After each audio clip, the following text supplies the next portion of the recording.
আচ্ছা, কালকে আমরা শিখেছিলাম যে স্ট্রাকচার এইচটিএমএল এর স্ট্রাকচার কিভাবে হয়, এখানে আমরা শিখেছিলাম। আজকে আমরা চেষ্টা করব এই সেম স্ট্রাকচারকে এইচটিএমএল এ কনভার্ট করে দেখার যে অ্যাকচুয়ালি ঠিকঠাক মতো কাজ করতেছে কিনা। তো আমরা এই জায়গাতে দুই রকমের স্ট্রাকচার দেখেছিলাম, যে একটা ভিজুয়াল স্ট্রাকচার দেখতে কেমন, আর একটা দেখেছিলাম যে কোডের ভাষায় কেমন হচ্ছে আজকে আর কি স্ট্রাকচারটা।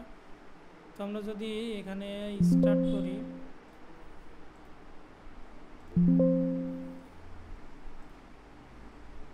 তো স্টার্ট করার জন্য আমরা একটা ফোল্ডার নিয়ে নিয়েছি। এখানে আমরা আগেই লেআউটটা তৈরি করে নিই। এটা সিএসএস এর জন্য আমরা একটা ফোল্ডার ক্রিয়েট করে নিলাম, আর এই জায়গাতে index.html ক্রিয়েট করে নিলাম। এখন যদি আমরা এই জায়গাতে বেসিক এইচটিএমএল এর টেমপ্লেট সেটা লোড করাই, তাহলে দেখতে পারবো এখানে প্রথমেই আমাদের যেটা আসতেছে সেটা হচ্ছে ডকুমেন্ট টাইপ, ডক টাইপ, যেটা হচ্ছে আমাদের এইচটিএমএল। যেহেতু এটা একটা এইচটিএমএল ফাইল, আমরা এই জায়গাতে ডক টাইপ ডিক্লেয়ার করলাম। এরপরে এইচটিএমএল ল্যাঙ্গুয়েজ, অর্থাৎ এই সাইটটা আমরা কোন ল্যাঙ্গুয়েজে তৈরি করতেছি, ইংলিশ। এর এই ল্যাঙ্গুয়েজ সাইন আছে বিভিন্ন রকম, যেটা আমরা পরবর্তীতে দেখাবো। এরপরে আছে হেডটা এমন একটা জিনিস যেটা বলেছিলাম আমরা, যে এখানে হিডেন তথ্য থাকে যেটা আমরা ভিজুয়ালি দেখতে পাই না, কিন্তু এগুলো হচ্ছে ইম্পর্টেন্ট। যেমন এখানে মেটা সার্চ শিট UTF-8, এটা হচ্ছে আমাদের যে বাংলা বা ইউনিকোড ল্যাঙ্গুয়েজ, সেই ইউনিকোড ল্যাঙ্গুয়েজটাকে সাপোর্ট করার জন্যে। এরপরে আসতেছে মেটা ভিউপোর্ট, এই মেটার নেমটা হচ্ছে ভিউপোর্ট, আর হচ্ছে কন্টেন্ট হচ্ছে ওয়াইডটা হচ্ছে ডিভাইস ওয়াইড। অর্থাৎ এই যে মেটা ভিউপোর্ট যে এলিমেন্টটা, এটার কাজ হচ্ছে ডিভাইসের ওয়াইড অনুযায়ী ওয়েবসাইটকে স্কেল আপ ডাউন করানো। যদি এইটা আমরা না ব্যবহার করি তাহলে কি ধরনের প্রবলেম আমাদের হবে সেটা আমরা একটু পরেই দেখাবো। তো ইনিশিয়াল স্কেল সেটা হচ্ছে 1.0, অর্থাৎ ডিভাইসের স্ক্রিনের ওয়াইড যতটুকু, এই স্ক্রিন আমাদের কোডটাকে ঠিক ততটুকু ওয়াইডেই স্কেল করবে। আর এই জায়গাতে হচ্ছে টাইটেল, এই যে এই পেজটার টাইটেল কি, তো আমরা এই জায়গাতে দিয়ে দিই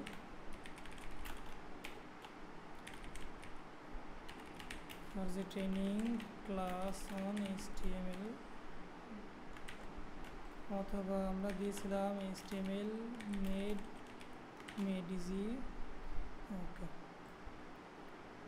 আচ্ছা, তাহলে হেডে আরও অনেক কিছু সংযুক্তি করা যায়, যেটা আমরা একটু পরেই দেখব। এখন আমরা বডির থেকে কাজ শুরু করি, বা আমরা এখানে একটা অ্যাড করে আসি। যেমন আমাদের একটু আগে আমরা স্টাইল শিট অ্যাড করলাম। স্টাইল শিটের জন্য যে ট্যাগটা ব্যবহার করতে হয় সেটা হচ্ছে অবশ্যই হেডের ভিতরে করতে হয়, আর এটার নাম হচ্ছে লিঙ্কের রিফারেল দিতে হয় স্টাইল শিট, আর হাইপার রেফারেন্স কোথায় আছে। এখন আমাদের শিটটাকে আমরা সরাসরি এই সেম ফোল্ডারের মধ্যে রাখিনি, যেই ফোল্ডারের ভিতরে আমাদের ইন্ডেক্স ফাইল আছে, আমরা রেখেছি একে CSS ফোল্ডারের ভিতরে। এই ফোল্ডারের ভিতরে যেটা করবে, একটা ফাইলকে খোঁজ করবে, সেই ফাইলটার নাম দিছি কি আমরা style.css। তাহলে এই হয়ে গেল আমাদের কানেক্ট। এখন যদি আমরা এটাকে লাইভ রান করাই দেখি,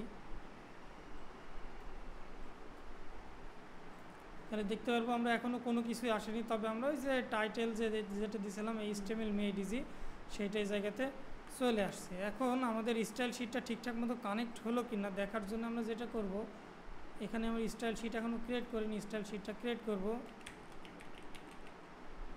স্টাইল শিটটা ক্রিয়েট করলাম। এই স্টাইল শিটের মধ্যে আমরা কিছু বেসিক CSS করব, যেমন মার্জিন, প্যাডিং আর বক্স সাইজিং। এখন এখান থেকে আমরা যেটা করব সেটা হচ্ছে এই যে লিঙ্ক, আমাদের এই লিঙ্কে ক্লিক দিয়ে দেখব যে সেটা আমাদের সেই CSSগুলো এখানে আসতেছে কিনা। যখন দেখলাম যে আমাদের CSSগুলো ঠিকঠাক আসছে, তার মানে কি আমাদের লিঙ্কিংটা সঠিকভাবে হয়েছে। আর যদি না আসে তাহলে জানতে হবে যে কি লিঙ্কিংটা সঠিকভাবে হয়নি। তাহলে এখন যদি আমরা করি, ফিগমাটা আমরা এই পাশে নিয়ে আসি,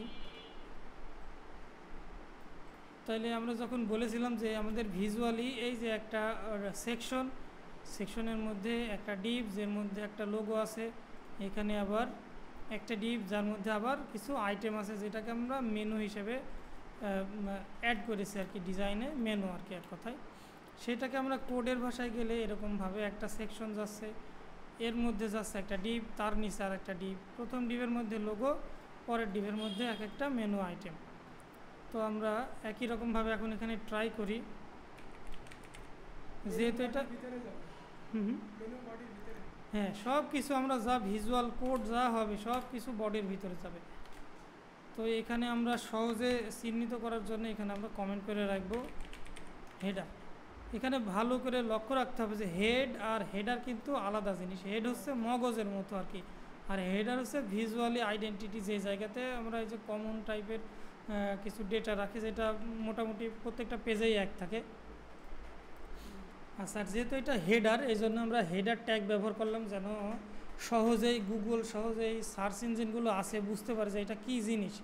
এই জন্য আমরা চেষ্টা করব সবসময় প্রপার ট্যাগ ব্যবহার করার। তাহলে এখন যদি আমরা ফিগমাতে যাই, তাহলে কি দেখেছিলাম, এই যে আমরা হেডার নিছি, হেডারের মধ্যে প্রথমে একটা ডিভ, তারপরে আরেকটা ডিভ।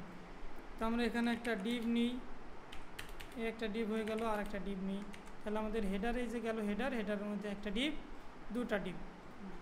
প্রথম ডিভের মধ্যে ছিল একটা লোগো, তো লোগো নেওয়ার জন্য ইমেজ নিতে হয়। আমরা এখন জাস্ট স্ট্রাকচার দেখতেছি, প্রপার HTML দেখতেছি না। প্রপার HTML যখন দেখব তখন আমরা এগুলো বুঝবো আরও সুন্দর করে, যে শুধু এই জায়গাতে ইমেজ নিলেই হবে না, শুধু এইভাবে ডিভ নিলেই হবে না, এগুলোকে আরও এক্সিকিউশন করার বিষয় আছে। তো আমরা এখন জাস্ট এই স্ট্রাকচারটা দেখতেছি যে স্ট্রাকচার বেজ এইভাবে আমাদের ঠিকঠাক থাকে কিনা। তো এখন আমরা যেহেতু এই যে এইটা একটা লোগো, আমরা এই জায়গাতে একটা ইমেজের ফোল্ডার ক্রিয়েট করব, যে ফোল্ডারের মধ্যে আমরা ইমেজ রাখবো। এখান থেকে আমরা ইমেজটা নিয়ে আসি।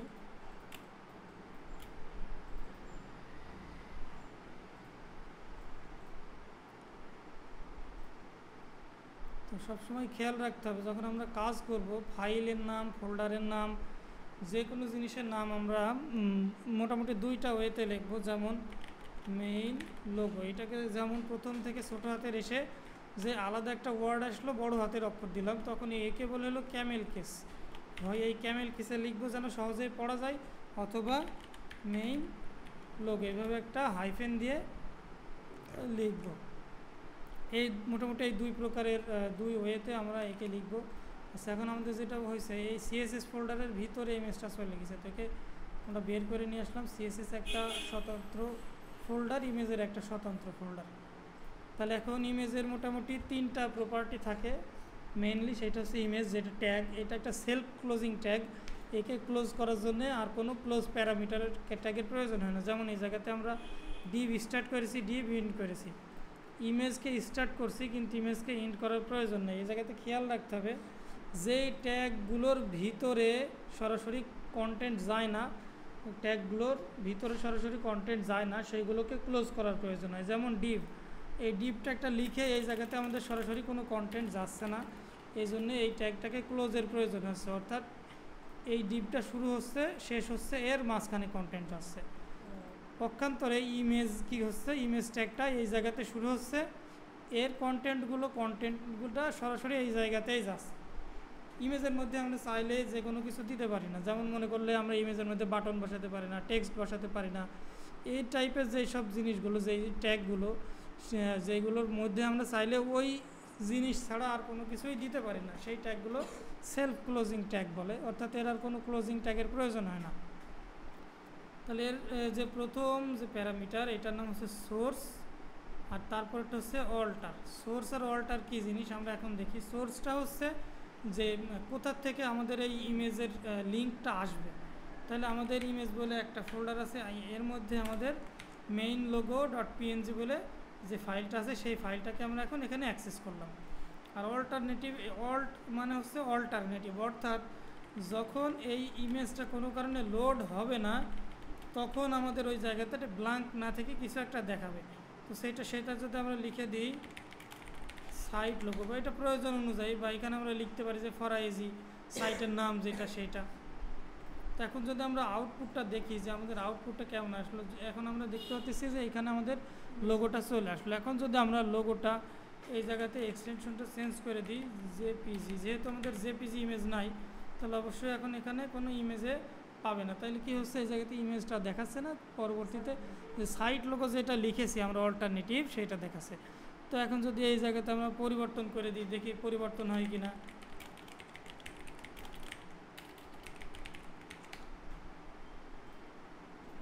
আমরা দেখতে পাচ্ছি যে এখানে পরিবর্তন হয়ে ফরাইজি ক্রিয়েটিভ এজেন্সি হয়ে গেছে, যেই টেক্সটটা এখন আমরা মাত্র লিখলাম।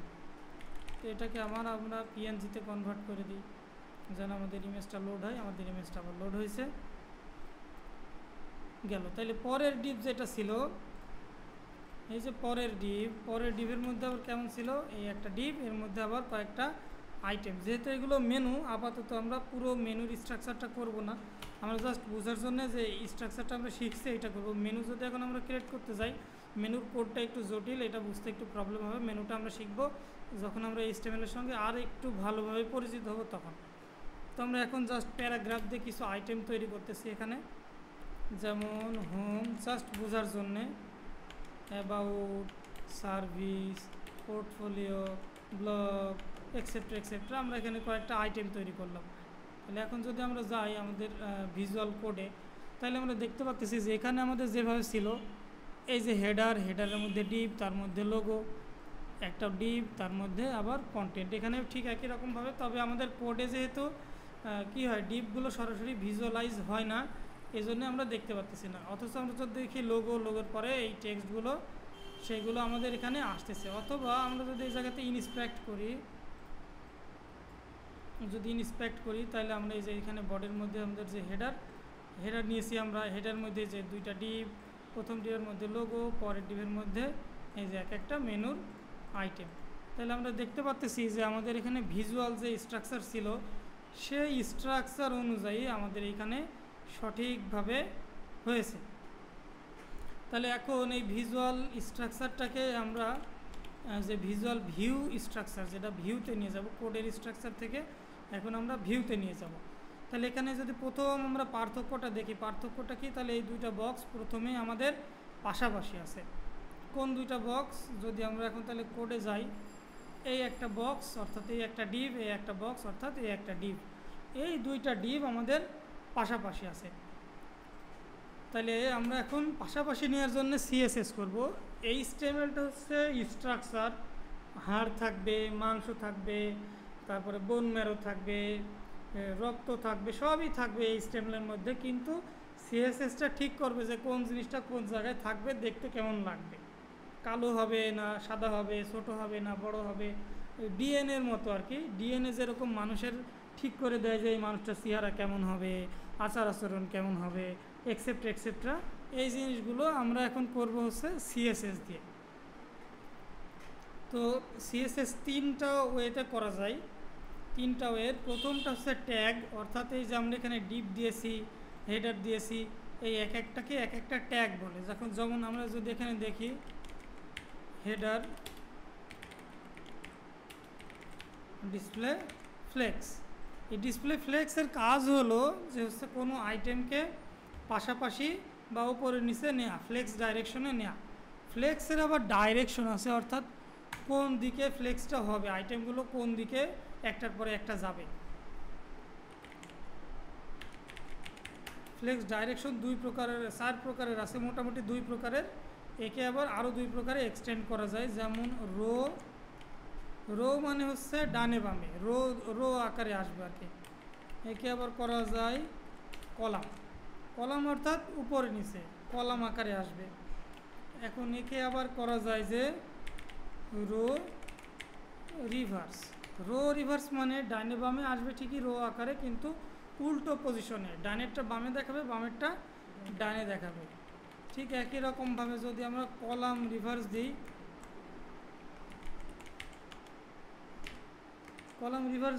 একই রকমভাবে নিচেরটা উপরে, উপরেরটা নিচে দেখা যাবে। এখন এইটাকে আমরা টেস্টিংয়ের জন্য সরাসরি চলে আসবো ব্রাউজারে এসে যদি একে আমরা টেস্টিং করি, তাহলে দেখব কি, যেমন হেডারটাকে যদি এখন আমরা রো করি, তাহলে একটার পাশে আর একটা আমরা দেখতে পাচ্ছি। যদি এখন কলাম করি, একটার নিচে আর একটা দেখতে পাচ্ছি। কলাম রিভার্স করি, তাহলে নিচেরটা উপরে, উপরেরটা নিচে দেখাচ্ছে। যদি রো রিভার্স করি, ডানেরটা বামে, বামেরটা ডানে। তবে একটা জিনিস খেয়াল রাখতে হবে, রো রিভার্স করলে উল্টো দিক থেকে শুরু হয় যেহেতু, এই জন্যে ও বামের থেকে এখন ডানে চলে আসছে। আগে ছিল কি আমাদের বাম সাইড থেকে, এখন হচ্ছে ডান সাইড থেকে। ঠিক আছে, আমাদের তার মানে আমরা এখন ফ্লেক্সটা বুঝলাম। তাহলে আমরা এখন যেটা বুঝলাম সেটা হচ্ছে আমাদের পাশাপাশি লাগতেছে, রোতে লাগতেছে আইটেমগুলো, তাহলে আমরা রোতে নিয়ে নিলাম। এখন দেখি আমাদের আইটেমগুলো পাশাপাশি তো আসলো, এরকম দুটো পাশাপাশি আসলো, কিন্তু মাঝখানে অনেক ফাঁকা আছে, আর দেখতে পাচ্ছি আমরা এই কোনায় আর এই কোনায় আছে। সেইটা ঠিক করার জন্য আমরা যেটা করবো, এই হেডারের আগে একটা ওয়াইড ঠিক করে দেবো, ওয়াইড 100%। এখন এই যে জাস্টিফাই কন্টেন্ট বলে আর একটা এলিমেন্ট আছে, যেটার বেশ কয়েকটা প্রপার্টি আছে। জাস্টিফাই কন্টেন্ট যে সিএসএস প্রপার্টি, এর বেশ কয়েকটা ভ্যালু আছে। প্রথমটা হচ্ছে স্পেস অ্যারাউন্ড। স্পেস অ্যারাউন্ড বলতে যেটা বোঝায় চতুর্পাশেই গ্যাপ ক্রিয়েট করবে। যদি আমরা এটা বোঝার জন্যে ব্রাউজারে যাই,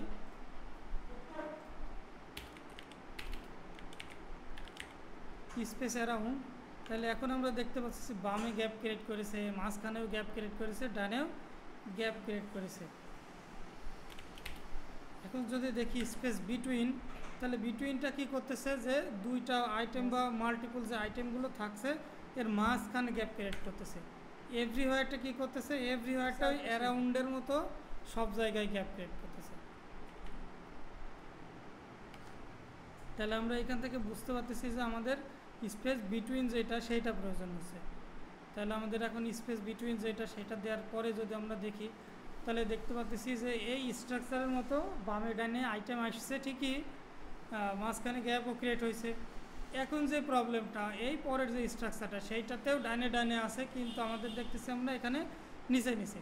তাহলে আগের এই সিএসএস থেকে আমরা এখন বুঝতে পারি যে একেও আমরা ফ্লেক্স করব। ফ্লেক্স করার পরে কি করতে হবে, একে ফ্লেক্স রো করতে হবে। তাহলে এখন যদি ঠিক একই রকমভাবে এই ডিপটা যে ট্যাগ, এই ট্যাগটাকে আমরা ধরি, এখন ডিসপ্লে ফ্লেক্স আমরা তাহলে জানছি এখন flex direction row justify content space between. এখন এই জায়গাতে আমরা ছোট্ট একটা প্রবলেম পাবো। কি প্রবলেম সেটা আমরা দেখি। দেখতেছি যে এখানে আইটেমগুলো আমার ঠিকই পাশাপাশি আসছে, কিন্তু সেটা হচ্ছে এর মাঝখানে যে গ্যাপ, এই যে গ্যাপ, এই গ্যাপটা আসেনি। গ্যাপটা না আসার কারণ কি, যদিও আমরা স্পেস বিটুইন দিয়েছি কিন্তু গ্যাপ আসেনি। কারণ কি, কারণ এই ডিভের কোনো নির্দিষ্ট ওয়াইড দেওয়া নেই, ওয়াইড দেওয়া নেই। এই জন্য যতটুকু আমাদের কন্টেন্ট ততটুকু এ পাচ্ছে। ওয়াইড সেট করে দিলে এই জায়গাতে আমাদের প্রবলেম হতে পারে কি, যখন আইটেম বেশি হবে তখন ও ভেঙে চলে যাবে। এই প্রবলেম সলভ করার জন্য আমরা নতুন আর একটা সিএসএস করি, যেটাকে বলা হয় গ্যাপ। তো আমরা যদি এখন গ্যাপ সেট করে দিই 20 পিক্সেলে, তাইলে এখন আমরা দেখব যে হচ্ছে এখন আমাদের যে আইটেমগুলো ছিল এর মাঝখানে ওই একই রকম গ্যাপটা ক্রিয়েট হয়ে গেছে। আচ্ছা, তাহলে এখন আমরা দেখতে পাচ্ছি যে আমাদের ভিজুয়াল যে স্ট্রাকচার ছিল, এই যে স্ট্রাকচার, সেই স্ট্রাকচার অনুযায়ী লোগো, তারপরে ডানে বামে মেনু আইটেমগুলো চলে আসছে। এখন আর একটা প্রবলেম, সেটা হচ্ছে যে আমরা দেখতে পাচ্ছি এই জায়গাতে চারপাশ দিয়ে, হেডারের চারপাশ দিয়ে গ্যাপ আছে। আচ্ছা, এই গ্যাপটা দুই রকমের হতে পারে, সেটা হচ্ছে একটা প্যাডিং আর একটা হচ্ছে মার্জিন। তো প্যাডিং আর মার্জিনের মাঝখানে পার্থক্য কি আমরা সেটা আগে দেখি। এখন আমরা দেখলাম যে এই জায়গাতে গ্যাপ ক্রিয়েট হয়েছে, যেমন এই আইটেমগুলো চারপাশ দিয়ে। এখন প্যাডিং আর মার্জিনের মধ্যে যে পার্থক্যটা সেটা বোঝানোর জন্য আমরা ফিগমাতে আসি। এই জায়গাতে আমরা একটা বক্স নিই, মনে করি এটা আমাদের হেডার। তো এর মধ্যে আর একটা আইটেম নিই, আমরা ব্যাকগ্রাউন্ডটা চেঞ্জ করে দিই। আচ্ছা, এটা আমাদের হেডার। যদি এখন আমরা ইয়ে করি, আর একটাও নিই আমরা, যেটা আমরা একদম নিচে দিয়ে দিই।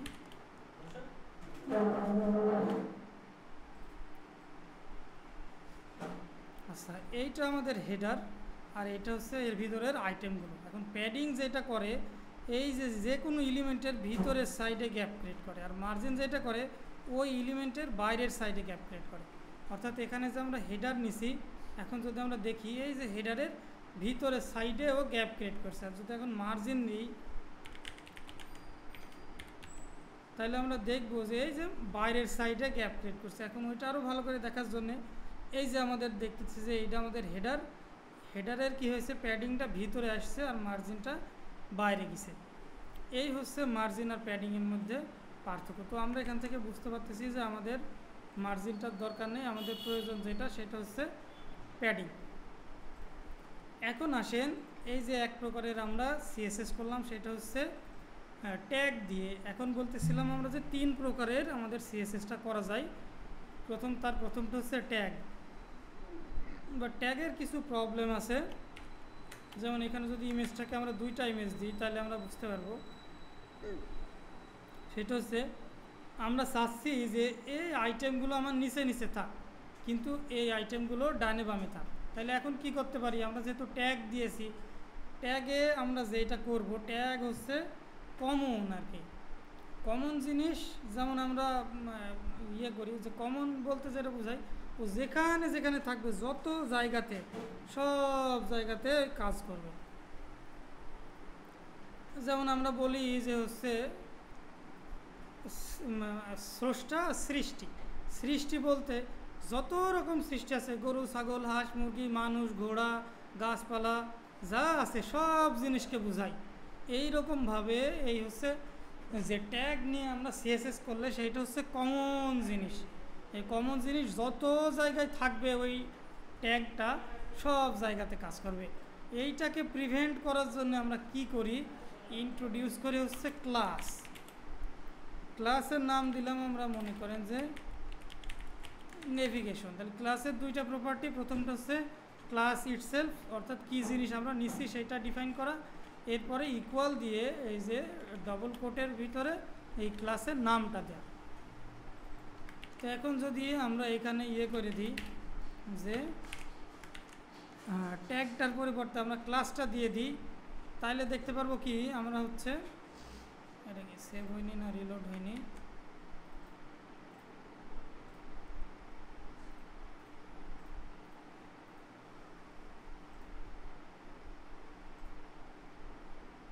আচ্ছা আমাদের গ্লোবাল সিএসএস আমরা একটু জাস্ট একটা ফ্লেক্স ডাইরেকশন হলাম, যদিও বাই ডিফল্ট এটা দিছে নিচে আসার কথা, কোন কারণে আসতেছে না।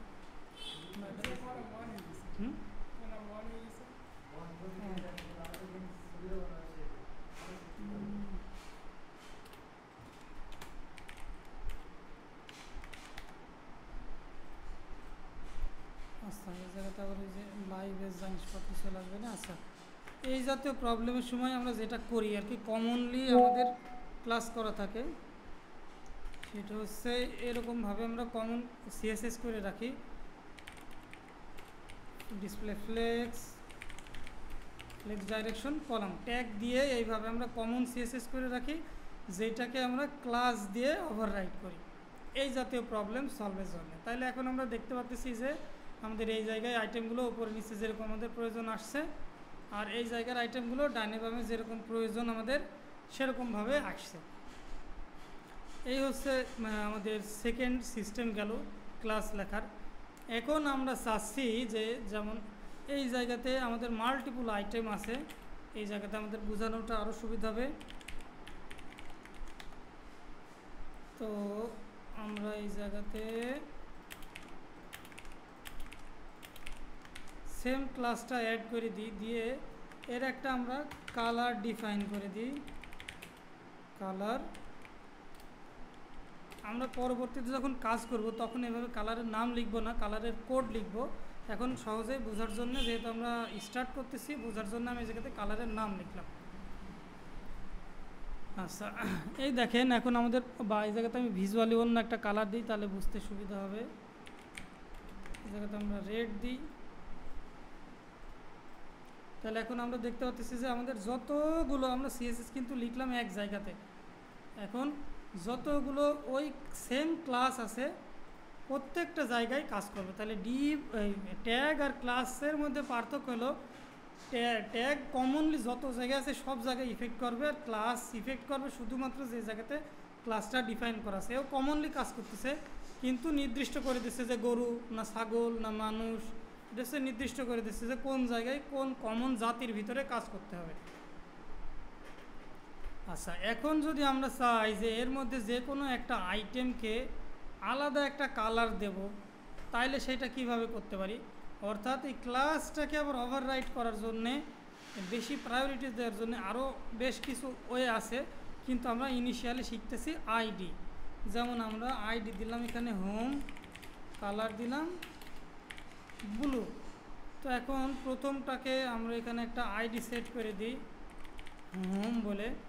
এখন যদি আমরা দেখি এখানে, তাহলে আমরা দেখতে পাচ্ছি যে আমাদের প্রথমটা কি হয়ে গেছে, হচ্ছে ব্লু কালারের হয়ে গেছে। এখন খেয়াল রাখতে হবে একটা বিষয়, এই যে আইডি হচ্ছে কেস সেন্সিটিভ, দুইটা জিনিস এখানে খেয়াল রাখতে হবে। আইডি হচ্ছে কেস সেন্সিটিভ, যদি আমরা এখন বড় হাতে ছোট হাতে যেভাবে দেব, ঠিক সিএসএস করার সময় একই রকমভাবে একে করতে হবে। যেমন এখানে বড় হাতের দিছি, এখানে ছোট হাতের, এ কিন্তু আর কাজ করতেছে না। আবার যদি দুইটা একরকম করে দিই, তাহলে আবার দেখব যে আমরা কাজ করছে। আর দ্বিতীয় কথা হলো, আইডি হচ্ছে যেমন আমাদের প্রত্যেকটা মানুষের নিজস্ব আইডেন্টিটি আছে।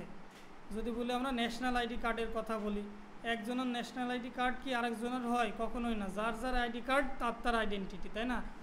চুরি চামারি করে হইতে পারে, যে চুরি চামারি করে ইললিগালি হইতে পারে, যে আমার আইডি কার্ডের নাম্বার যা, তোমার আইডি কার্ডেরও নাম্বার তা, কিন্তু সেটা ইললিগাল। যেমন যদি এখানে আমরা হোম দিছি, এখানে হোম দিই, সিএসএস কিন্তু ঠিকই কাজ করবে, কিন্তু এটা করছি কি আমরা ইললিগাল ওয়েতে।